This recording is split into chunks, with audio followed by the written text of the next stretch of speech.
गुरु नानक देव जी ने भारत के चारों ओर यात्राएं की तथा मक्का तक भी गए। इन यात्राओं में उनके परम भक्त तथा श्रद्धालु बाला और मर्दाना उनके साथ रहते थे।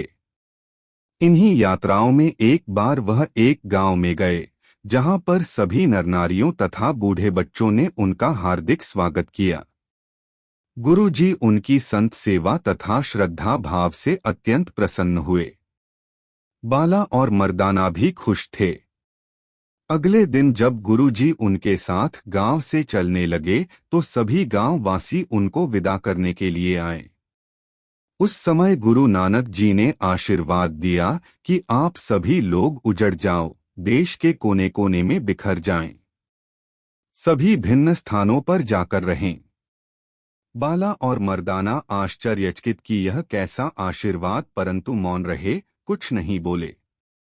दूसरे दिन वे यात्रा करते करते एक अन्य गांव में पहुंच गए। वहां के लोग बहुत दुष्ट थे।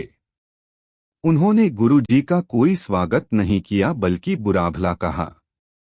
न कुछ खाने के लिए दिया और न ही रहने को कोई स्थान दिया। अब रात थी, इसलिए वहीं बितानी थी। सो तीनों भूखे ही एक पेड़ के नीचे जमीन पर सो गए। अगले दिन जब वहां से प्रस्थान करने लगे तो गुरु नानक जी ने चलते समय कहा, भगवान करे कि यह सभी लोग सदा इसी गांव में ही बसे रहें, अन्य स्थान पर न जाएं। बाला और मर्दाना स्तब्ध रह गए। अब उनसे नहीं रहा गया। दोनों ने गुरु नानक देव जी से शिकायत के रूप में एक साथ कहा, यह आप क्या कह रहे हैं? आपने उस गांव के सज्जन, श्रद्धालु तथा दयावान लोगों को जगह जगह बिखर जाने का आशीर्वाद दिया तथा इस गांव के दुष्ट, अभद्र तथा क्रूर लोगों को आराम से इसी गांव में बसे रहने का आशीर्वाद दे रहे हैं। हमसे यह सहन नहीं होगा। गुरु साहिब जी बहुत ही शांत भाव से बोले, उन सज्जनों की देश में ही नहीं संसार में सर्वत्र आवश्यकता है। जहां भी जाएंगे सत्कर्म करेंगे तथा सद्गुणों का प्रसार करेंगे। इससे समाज तथा मानवता का कल्याण होगा।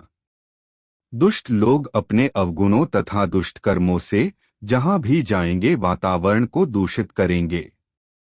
इसलिए इनकी दुर्गंध एक ही स्थान पर सीमित रहे तो अच्छा।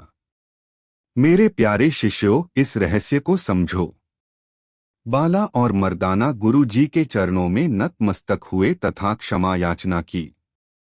तब वे अगली यात्रा पर चल पड़े।